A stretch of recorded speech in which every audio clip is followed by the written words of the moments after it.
It's episode 81 of the Author Stories podcast. I'm your host, Hank Garner. Thank you for joining me each week as I bring you the story behind the stories and the storytellers. You have no idea how much I appreciate each one of you tuning in each and every week. If you've noticed, we've added some extra shows. Last week we had a special show on Friday. We're going to have another one this Friday. If you enjoy hearing 2 shows a week, let me know. If you'd like to keep getting more content on a more regular basis, be sure to let me know. Also, go to hankgarner.com. There's links there to subscribe in iTunes and for Android and the standard RSS link. You can also find us on YouTube and Stitcher Radio.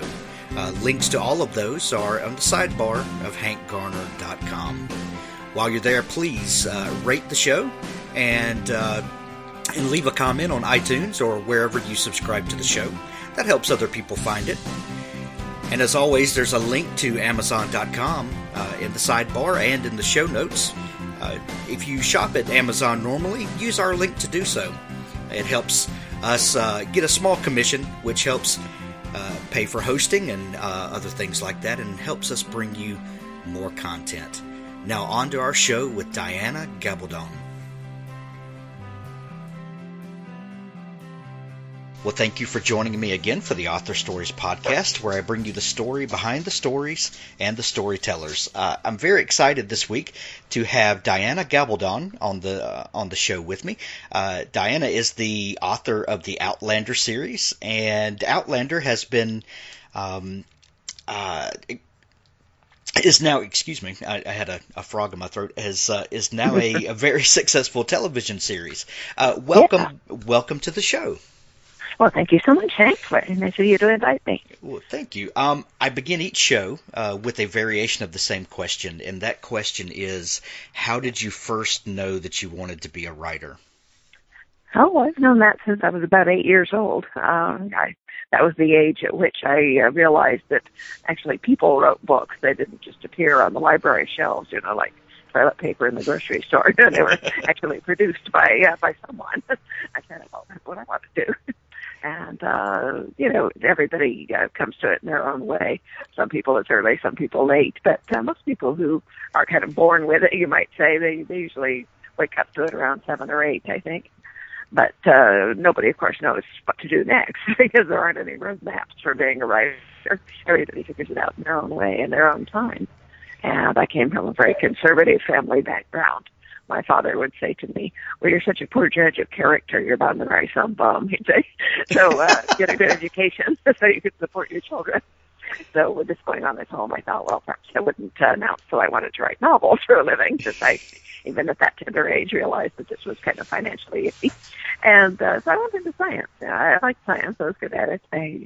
Actually, I have multiple degrees in science, including a PhD in quantitative behavioral ecology. And I worked as a scientist for quite a long time. I was a research professor at Arizona State University, but I still wanted to write books.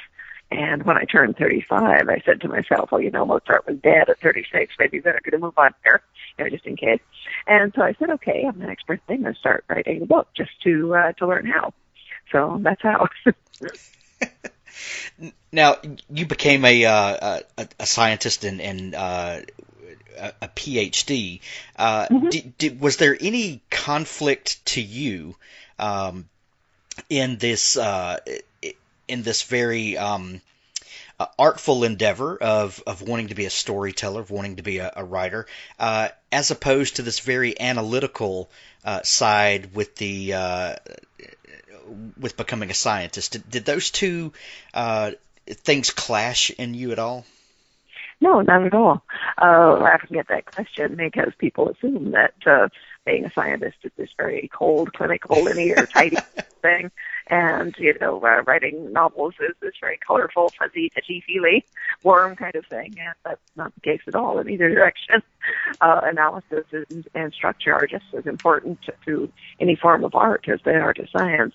And intuition and imagination are as important to science as they are to art.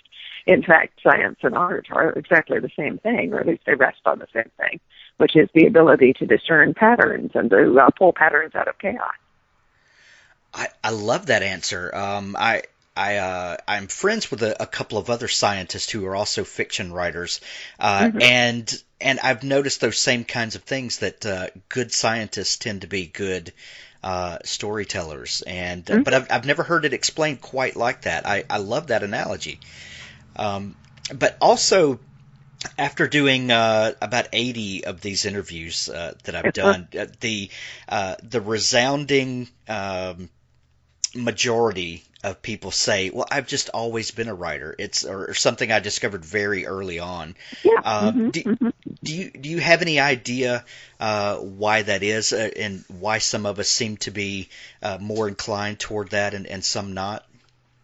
No, I'm not sure that there is any, discernible objective evidence for why people enter one career or another, or rather that they're drawn to one career or another. There are usually practical, logistical reasons why they enter one or another. That doesn't always have to do with their personal predilections. But, I was born a storyteller myself. I've just always had it, and therefore, that was no question in my mind. Once I realized that people wrote books, that was obviously what I was meant to do. But not everybody's like that, and I talk to a lot of people about their desires and their aspirations, and many people actually aren't born with a overriding desire to be a specific thing or to achieve a specific thing. Sometimes they have rather, vague notions in one way or another. Sometimes they're not drawn to anything in particular, or are drawn to a lot of things at once, which gives them a certain amount of trouble in choosing direction in their life. But it's certainly as common as it is to be born with a strong urge toward one thing or another. Yeah. Coming to the realization that people actually write books as opposed to them just appearing out of the ether, I think is something that some adults still don't grasp. True. That right, true. Yeah, that this is actually work, and it requires someone to put in a lot of dedication and really to commit your life to it if it's something that you're really serious about, and that's a very profound thing to come to at 8 years old. Oh, I suppose so. But as I say, coming to the realization that I was meant to be a writer didn't mean that I had the slightest idea what that would involve. Right. So you said you were 35 before you actually tried your hand at it. Right. Had you dabbled at all through the years, or was it just something you filed really away? I had taken your usual humanities courses in high school, college, and so forth. So, I'd written short stories and things like that as class assignments. But I had never, worked from my own inspiration, you might say. And I did write comic books for Walt Disney in my late 20s. My mother taught me to read by reading the Walt Disney comics. I've been able to read since the age of 3. I can't remember not being able to read, but I never gave up reading Walt Disney comics. And at the age of 27 or so, I was reading one day, and I said, well, this is pretty bad. I bet I could do better myself. And so, in the moment I found the name and address of the editor who handled that particular line. It was Western Publishing at that point who held the license. And I sent him a note, and I said, dear sir, I've been reading your comic books for 25 years or so, and they've been getting worse and worse. I said, I don't know that I could do better myself, but I'd like to try. And luckily I had hit Del Connell, a gentleman with a profound sense of humor, who wrote back and said, okay, try. And he also sent me a quick template so that I could see the format in which to submit a script. So I wrote him one. He didn't buy it, but he did something much more valuable. He told me what was wrong with it. He did buy my second story, and I continued to write for Del for another 18 months or so, at the end of which the powers that be at Disney said, we've got 40 years of Carl Barks scripts in the files. Why are we buying new ones? Let's just reprint the old ones. So they stopped buying new scripts. At that point, Del sent me over to a colleague of his, Tom Goldberg, on the Disney lot, who was running the foreign comics program, and these were very similar stories. It was just that you couldn't do things with an American theme like baseball or ghosts. But other than that, it was the same characters and the same story forms. So I worked for Tom for another couple of years until we ran into the same situation there. They suspended the purchase of new scripts because they said, we've already got plenty, why do this? So that was the end of my comic book writing career, but it kind of stood me in good stead, and I was later able to write a graphic novel as part of the Outlander series. That's amazing. So so you wind up writing comics for Disney just on a lark. Yeah. So were you completely bitten by the bug at that point? Well, writing fiction, you might say. You're right. Yeah. Well, I had always told stories, either to myself or with my younger sister. She has the same facility, and we would stay up late at night, telling stories back and forth, these long, involved, collaborative sorts of things. So, I had always had stories. I just didn't have any idea how you would turn something like that into a novel. Wow. So you turn 35 and you say, okay, if I'm ever going to write a novel, I'd better get cracking at it. Yeah. Was that first thing that you attempted? Did that become Outlander? Yes, that's right.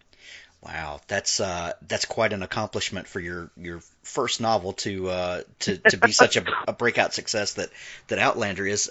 Where did the idea for the story come from? It's a very odd idea. Where did that come from? What's the kernel of that? Well, it was a sort of pragmatism. I said, okay, obviously the only way to learn to write a novel is to actually write a novel. Because up to this point, I had written a lot of things, mostly academic, or non-fictional. But I was a university professor, and I also worked as a freelance for the computer press. So, I wrote software reviews and technical articles and tutorials and documentation and grant proposals. I taught international seminars on scientific computation. So, I wrote textbooks and teaching materials. I wrote popular science articles, scholarly journal articles, all this kind of stuff, including comic books. And no one had ever really told me how to do that, other than Dell sending me a format for how to submit a script. I had just looked at an example of whatever I was going to write, whether a software review for InfoWorld or a grant proposal for the NSF. And then I wrote one, and I said, it didn't look quite right. I poked it till it did. I said, well, okay, you've been reading novels for 30-odd years. Surely if you write one, you will recognize it. I said, okay, I write a novel. That's the only way to learn how to do something like this. And what I wanted to know was, what is it? This is a big thing to write a novel. It's, much larger than the average sort of thing that you do even for a textbook. And I needed to know what does it take in terms of, mental commitment and daily discipline, organization, research, etc. All of the mental things that go into writing a novel.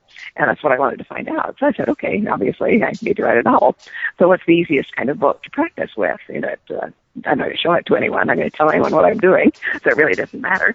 And I thought about that for a bit. I said, well, for me, probably historical fiction would be the easiest thing to practice with, because I was a research professor. I knew my way around the library. Said it seems easier to look things up than to make them up. And if I turn out to have no imagination, I can steal things from the historical record, which actually works pretty well. Yes, so it I does. said, all right, yeah. I said, okay, historical fiction, where shall I set this? Because I've got no background in history, just the 6 hours of Western civilization they make you take as an undergrad.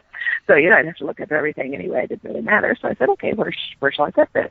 So I was casting around looking for a good time and place, Venice, 15th century, American Civil War. And I happened to see a really old Doctor Who rerun on public television. This was one of the, I don't know how familiar you are with Doctor Who, but it was one of the second Doctor, Patrick Troughton's episodes. And in this, the premise of the Doctor Who show, for those of your listeners who don't know it, is that the Doctor is a Time Lord from the planet Gallifrey who travels through space and time, having adventures in his TARDIS.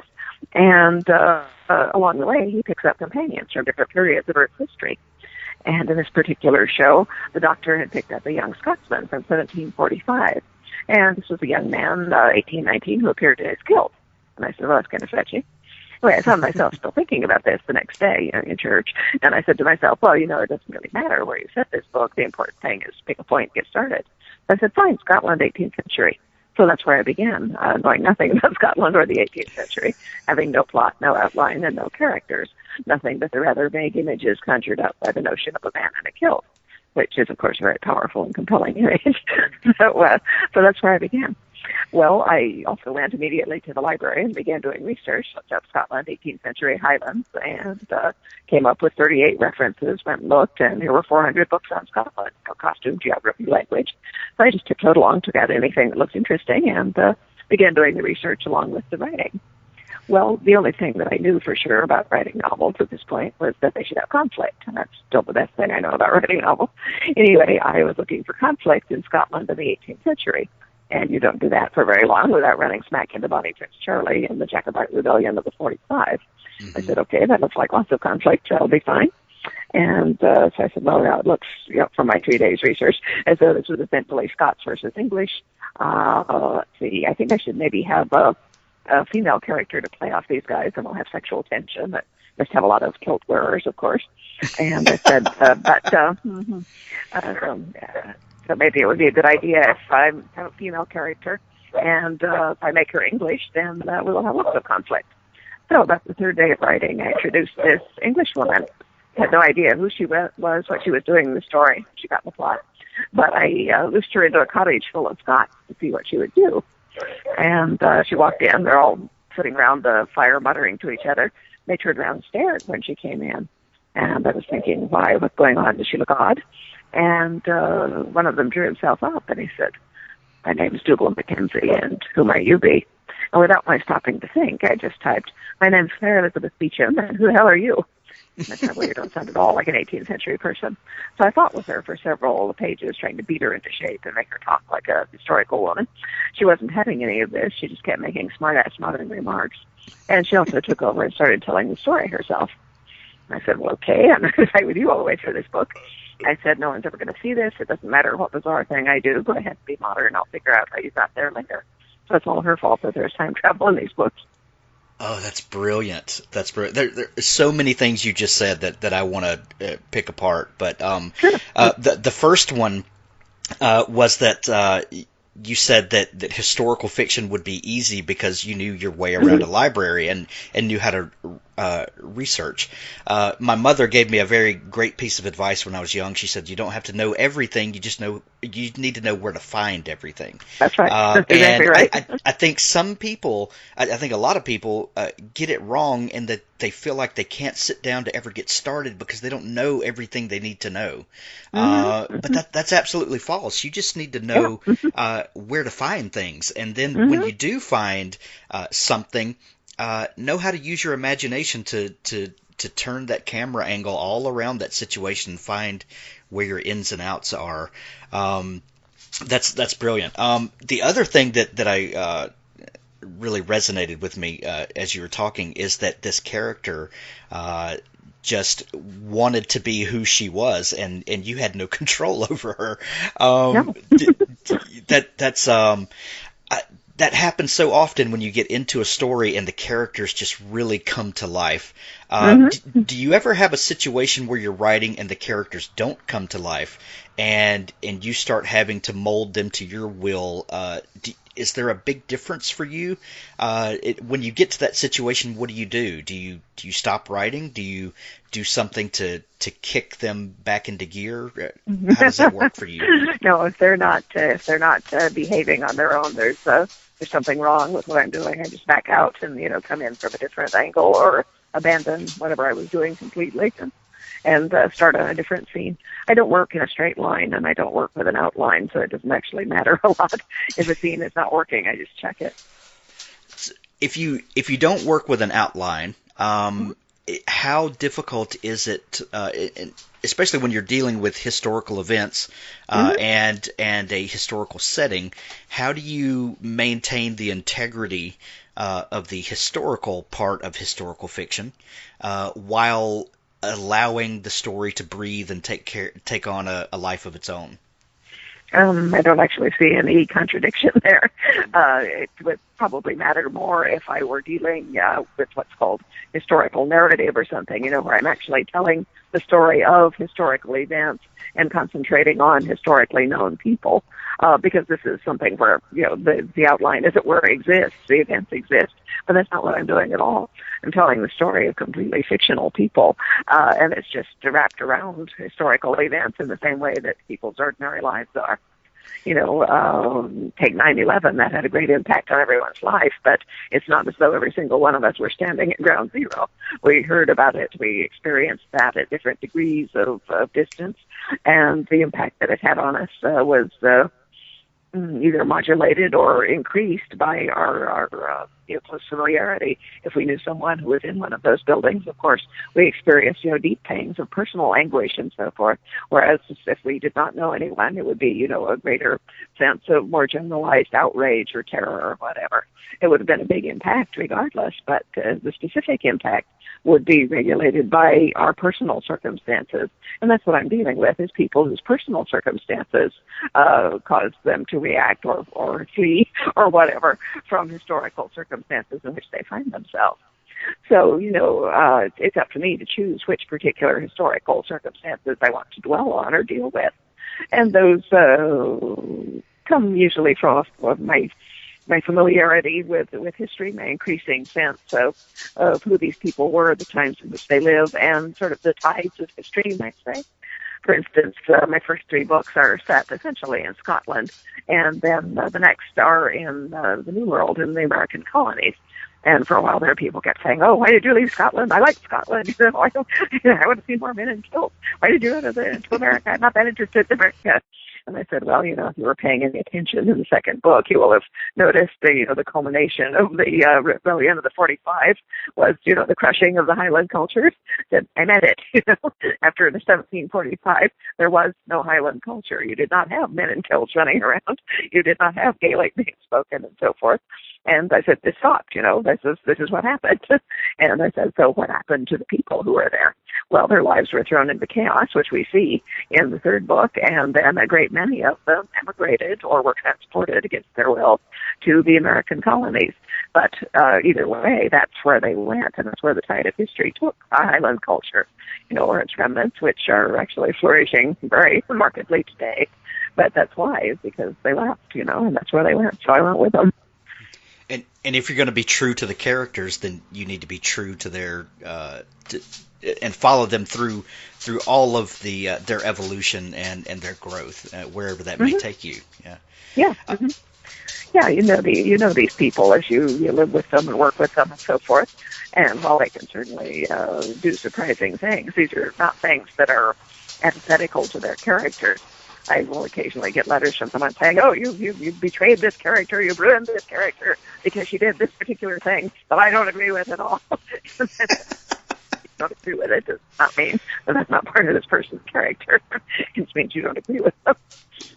It's so funny the way people get wrapped up in a fictional character and take ownership. These people not only become part of our lives as the writer, but these things just really take root in readers' lives. And to me, that's one of the most fascinating things ever.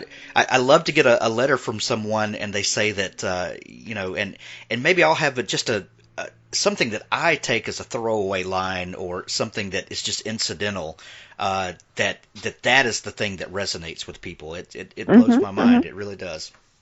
Yeah, that's quite true. But everybody who reads a book brings their own perspective, their own education, their own background, their own expectations, and their own prejudices to the reading experience. So, no two people read the same book, even though it may be the same words.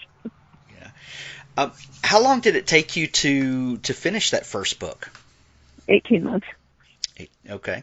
And did you... I had 2 full-time jobs and 3 children under the age of 6 while I was writing that book. So I have no patience with people telling me, I don't have time to write a book.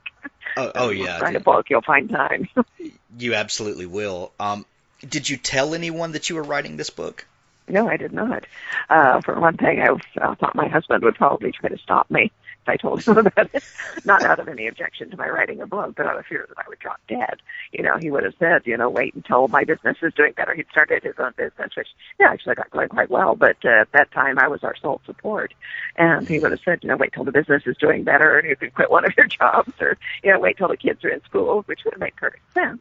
But I knew that if I didn't start writing right then, I might never do it. And so I just didn't tell anyone. The other thing was that I didn't want anyone giving me advice. I wanted to figure things out on my own. Because I was old enough and had done enough writing to realize that how one writes is a deeply individual thing. And I had had any number of people through school and high school and so forth, telling me, oh, you must have a topic sentence, you must have a topic paragraph, you must organize things, you must have a bulleted, outline and so forth. And I knew from the age of like 10 that this was nonsense. I never did that. And so I didn't want anyone telling me, how I should write a novel either. I knew it was going to be, my way or nothing. So I was going to have to figure it out on my own. And I didn't want anyone giving me unwanted advice while I was doing that. At what point in the process did you let the cat out of the bag? Well, that was kind of an accident. It goes back to my being a expert in scientific computation, which was kind of an academic accident. But I was, and that's what allowed me to write for the computer press. Anyway, one day Byte magazine sent me a new software package to write a review of, and with it, a trial membership to CompuServe. This was 1985. The internet didn't exist yet. But there were these three information services, Genie, Delphi, and CompuServe. CompuServe still exists. The other two have long since perished, although we exist in a very small capacity. But it had, as the others did, these special interest groups within it. And this particular software vendor had a special interest group that was for the technical support of their new software package. Well, this is just the sexiest idea anybody had ever come up with in terms of technology, was you could have online support, And so they wanted it mentioned in their review. And so the editors at Byte had obligingly sent us along and said, so, sign up, use the trial membership, check it out. So I did. This was back in the days when they charged you $30 an hour to be connected. So I was not passing up on that. And it took me about an hour to learn all I needed to know about their support forum and write the review. But then I had 4 hours of free connect time left. So I said, well, what else is in here? And I began poking around within the CompuServe and came across a group of people called the Literary Forum. Now, these were people who liked books. There were some professional writers, some aspiring writers, some people who didn't write but just liked to talk about books and listen to writers and chat about intellectual things like that. It was pretty much a 24-hour literary cocktail party. And for someone with 2 full-time jobs and 3 small children, it was the ideal social life. So I immediately signed up and got automated software so I wouldn't go broke using it, and started hanging around there. Well, I'd been there for about a year when I made up my mind to write a novel, and I was not going to tell any of those people what I was doing either, because I had seen any number of people come through the forum talking about, I'm going to write this, and I'm going to write that. I have, I'm planning out, my 10-volume series dealing with this. And, plans was all they'd ever have. You could see people saying, oh, I'm almost finished with the research that I've been doing for the last 8 years. And you could sort of see the professional writers, silently rolling their eyes whenever this happened. And so I said, well, I'm not going to do that. I'm going to write the book, and then I'll see if I want to tell anyone about it. So I was keeping that quiet, too. But I worked late at night, as one does when you have small children and multiple jobs. And I would, break the monotony by logging in to CompuServe every half hour or so, picking up messages, dropping new messages, and so on. And one night I found myself having a desultory argument with a gentleman on the Lit Forum about what it feels like to be pregnant. And he said, oh, I know what that's like. My wife's had 3 children. I laughed and I said, yeah, Buster, I've had 3 children. And he said, well, can you tell me what it's like? I said, I can, yes, but it's sort of complex. I don't know that I could put it all in a 30-line message slot, which is all we had then. I said, but I have this little piece that I wrote a few months ago in which a young woman tells her brother in some detail what it's like to be pregnant. He's young and curious. And so she's telling him. And I said, I'll put it in the library here and you can read it. So I did. And everyone who had been following the argument and read this piece, and they all came back and said, well, this is great. What is it? I said, I don't know. And they said, where's the beginning? And I said, well, I haven't written that yet. And they said, well, put up some more of it. It's fascinating. So, as I said, I don't write in a straight line, so I don't have contiguous chunks for quite a while. I just have disconnected scenes. But, with this sort of encouragement going on, I mean, it's like heroin. The first time somebody says they like what you write, you want to get the more. And so, maybe reverse heroin. But anyway, I would put up a scene for them whenever I had one that looked as though it didn't take a lot of explanation. But, every 2 or 3 months, I'd put up a 5 or 10 page scene. And people got more and more interested, and they would say, oh, Diana has a new chunk, have you read it? And they'd all go read it, and they'd come talk to me and ask me questions, and I'd tell them whatever I thought I knew at that point, and, it was a lot of fun. But anyway, people began saying, well, this is great, you should try and publish it. And I said, I don't even know what kind of book it is at this point, because it didn't matter. So I just used any literary device or element that struck my fancy. Consequently, I've never been able to describe those books to anyone because they don't have a genre. I mean, they don't. And or they have all the genres. They have all of them, yes, but it's not much help in marketing. So anyway, I said, well, I don't know about this book. I'm writing it for practice, but, eventually I'm going to write a book I'd like to publish, so, what should I do? And by this time I knew a number of the published writers quite well. They were very kind about sharing their information with me, and every single one of them said, get a literary agent. I said, an agent can do two things for you. He or she can get your manuscript read much more quickly than if you're just sending it into a slush pile. And if someone is interested in it, then the agent can negotiate a much better contract for you than you could ever do by yourself. And I said, well, that makes sense. How would I find an agent? And they gave me various bits of advice, one of which was talk to other people who have agents.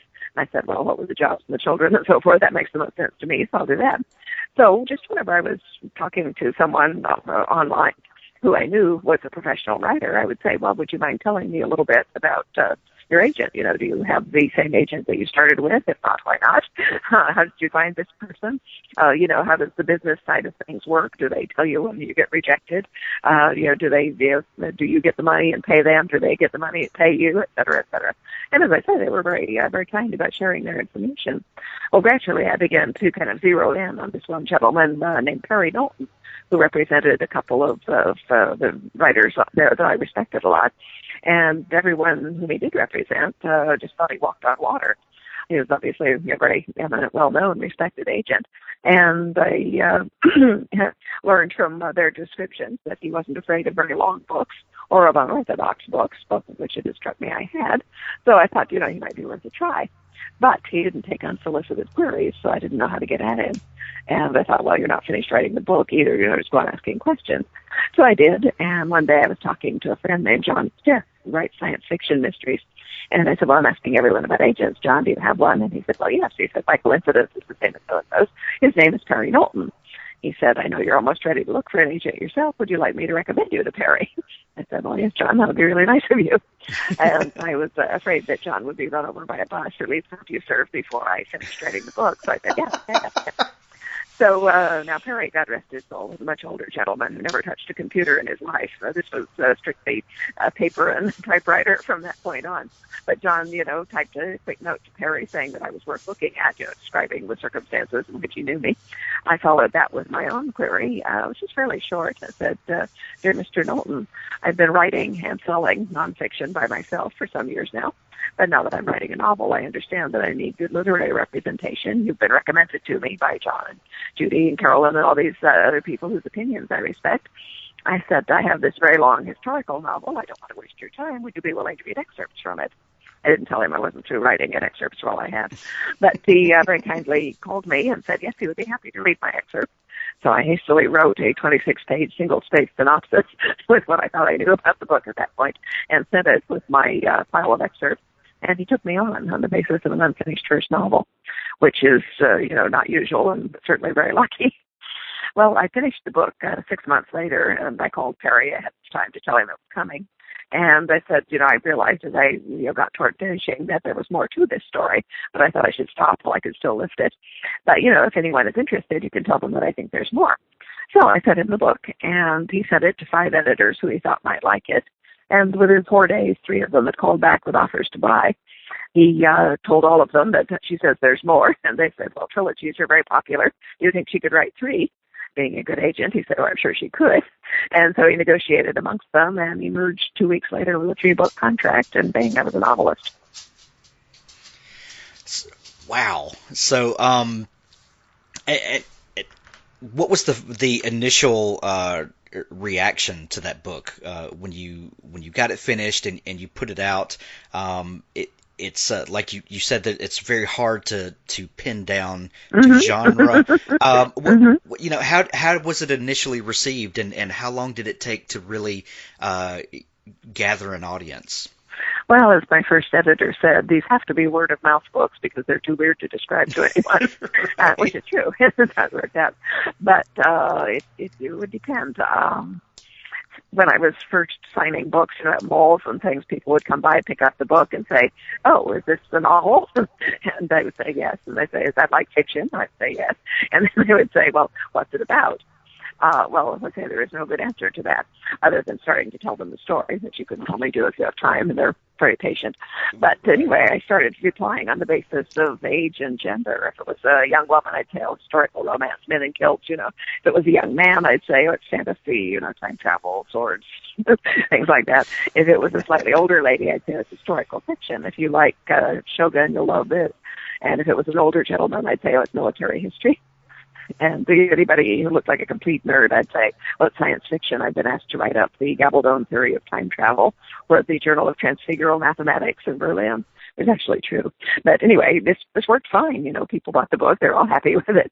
But after a while, I started getting crowds with more of a variety of ages and genders. And so that didn't work any longer. And so what I took to doing then was I'd say, well, I tell you what, pick it up, open it anywhere, and read 3 pages. If you can put it down again, I'll pay you $1. So I've never lost any money on that bet, but I've sold a lot of books. Essentially, if I can get someone to read it, they're mostly hooked. But getting someone to read it, this is the rub. Because if you say, it's a romance novel, then, half the population sort of turns up their noses, but I don't read that kind of book.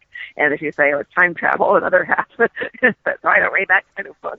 And the thing is that it's neither of those kinds of books. It's something completely different, which, most people do, in fact, find something to like in it. There's usually something that everybody would like to read in a book like that. But, it's basically a good story with very strong, engaging characters. And it's, as Ron B. Moore said, he said, when I read it, I was thinking, I've never read this story before. Most stories have like a recognizable form. I've never seen a story that looks like this before. And that's what it is. It's unique. Yeah. Well, it's very odd in that not the book or the books, but the way that in a good way though, but it's odd the way that we treat genre. No one wants to be thought of as their own personal person, as a one-dimensional person. We all like to think that we are many shades of gray, and that we have lots of engaging qualities about us that make us unique individuals. Mm-hmm. But when we look at our literature or our entertainment, well, I only like science fiction, or I only like time travel, and I think that's very short-sighted, because if it's because real life is not like that. Exactly. But I was very intrigued when I picked up the first book, and you've got these very engaging characters, and very quickly you're hit in the face with time travel and with sort of this sort of esoteric kind of oddness that's going on, plus this this historical setting and this very real tension. And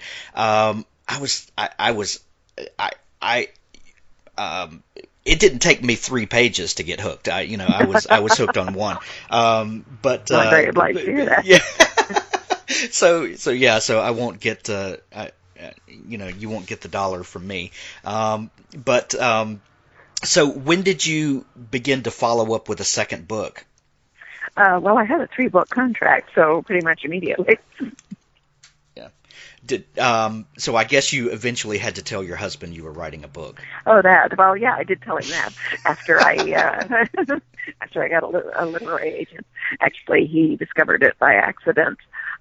He had, as I say, started his own business and converted our garage for use as his office. Then as his business began to be successful, he moved out, and got regular office premises. But he had left behind a computer in the garage, and I inherited that, so that's where I worked. But he would still use it in the evenings for contracts and things like that. So one night he came in while I was working and said, "Oh, could I borrow the computer for a bit? I need to print out, a contract for so-and-so." And I said, "Oh, yeah, sure." Well, he couldn't remember exactly what he called the document, and so he pressed the key that brought up the directory. And it was like an old IBM XT. And I call all my work files Jamie, so up came 80 files named Jamie. And he looked at me and said, "Who's Jamie?" I said, "It's this book I'm writing, all right." And he could tell from my tone of voice that I was not to be trifled with. But certainly, he sort of got into it, and for a while there would stand behind me reading off the screen while I was writing, and what he fondly considers to be a Scottish accent. But anyway, he was on board with that after I told him more or less what it was about, because at that point, it was obvious that I could handle this along with the jobs and the kids, and I was not going to kill myself. Oh, that's great. You said that you don't write linearly, and that you write scenes out of order until you kind of determine an order. How does that process work for you? I think in shapes is the only way I can describe that. I will what I need to start on any given day is what I call a kernel, a very vivid image, a line of dialogue, anything that I can see or sense concretely. And so I'll write down a line or two describing whatever this is. And then I look at this and I take words out and I put them back and I fiddle with it.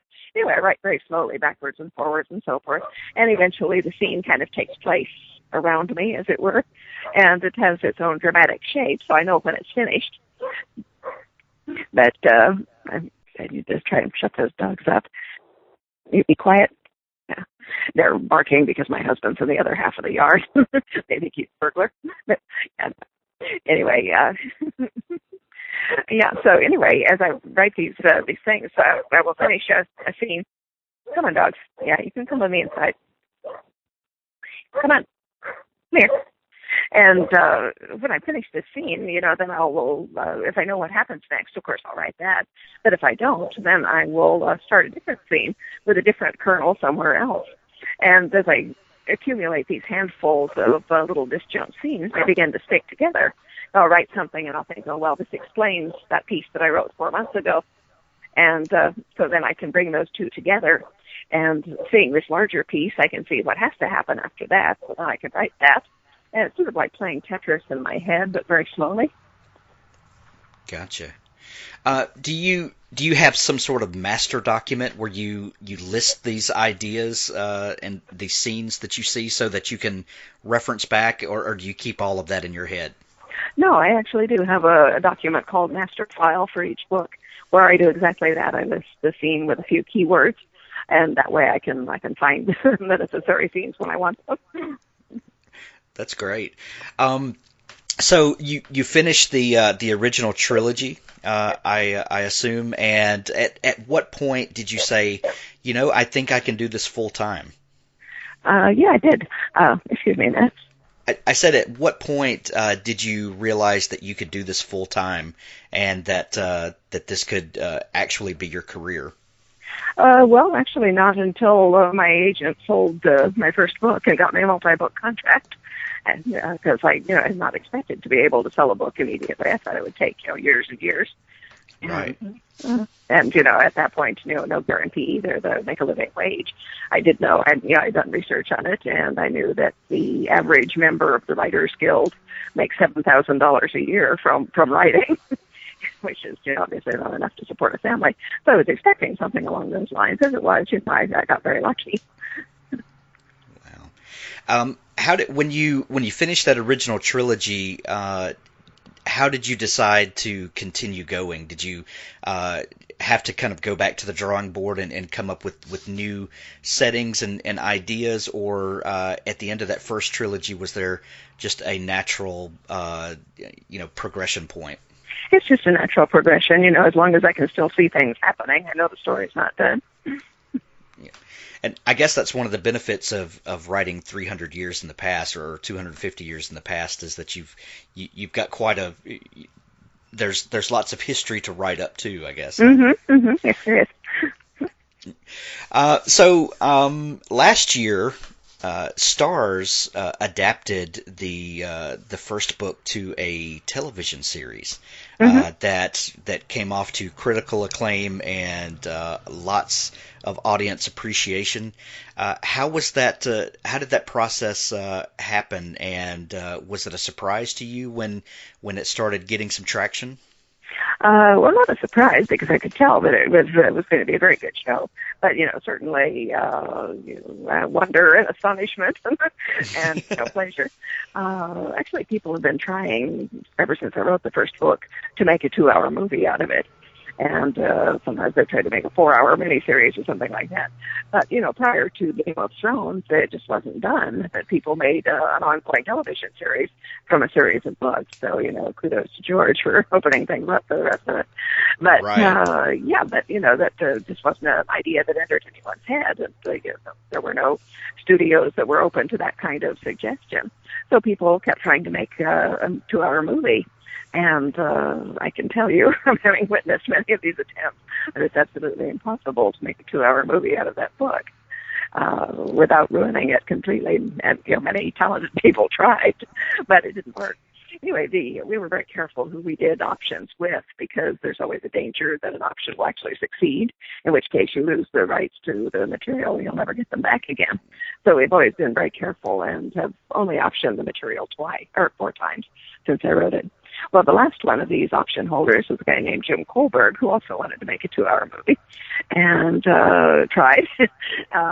But while he was trying, Ron D. Moore, who I didn't know from a hole in the ground at that point, had finished his Battlestar Galactica and was looking for another project. Well, both his wife and his production partner were, unbeknownst to each other, fans of Outlander. And so one of the ladies, while they were all having dinner together, said, "Oh, well, what about Outlander? It's got all these elements that you enjoy. It's a strange setting, fish out of water kind of thing. It's got this really strong female central character and a lot of adventure and whatnot." And so I said, "Oh, well, I'll have a look at it." So anyway, he took it home, read it that night, all in one night. And as I say, he said, "I've never read this story before." He said, "But I can see how to make a TV show out of it." So he went looking for the rights holder, which turned out to be Jim. And Jim said, no, I want to make a feature film out of it. And Ron, being a laid-back kind of guy, said, "Okay, I'll check back with you." So, every 6 months or so, he or his partner would check back with Jim and say, "Well, how's that 2-hour working out for you, Jim?" And for a while, he'd say, "Oh, well, we're still working on it." And then finally, he began to say, "Well, I think you might be right. It might be a TV show." So at that point, we embarked on 2 years of just absolutely Byzantine contracts. It ended up as a sort of 5-sided agreement between the Sony Corporation, who actually pays for the production of the show, Ron Moore, who had a production contract with them, meaning that they would finance whatever he wanted to do as a pilot project, the Stars Corporation, who is the distributors and marketers for the U.S. license of the show. So they handle what you might call the corporate imagery and so forth, as well as the actual broadcasting of the show. And Jim Kohlberg is the original rights holder, and me, that's the essential holder of the whole series and so forth. So we had this odd 5-sided agreement with just pages and pages and pages of Byzantine language. I couldn't possibly tell you what it actually all says, but it did all work out to the point where they were able to go ahead and make the show, and I think they've done a wonderful job with it. Merrill is Ron's partner, his production partner. Merrill and Ron came out to my house before they took it to pitch to Stars and spent 2 days with me talking over storylines and character and how we both saw all of these things, and we were very much on the same wavelength. So, I trusted them insofar as it's possible to trust anyone in show business. And television really is the medium for it. Being able to, and like you said, George R.R. Martin really opened the door for that. But being able to give these stories the room and the space that they need to really bring out the nuance and to really start to care about these characters.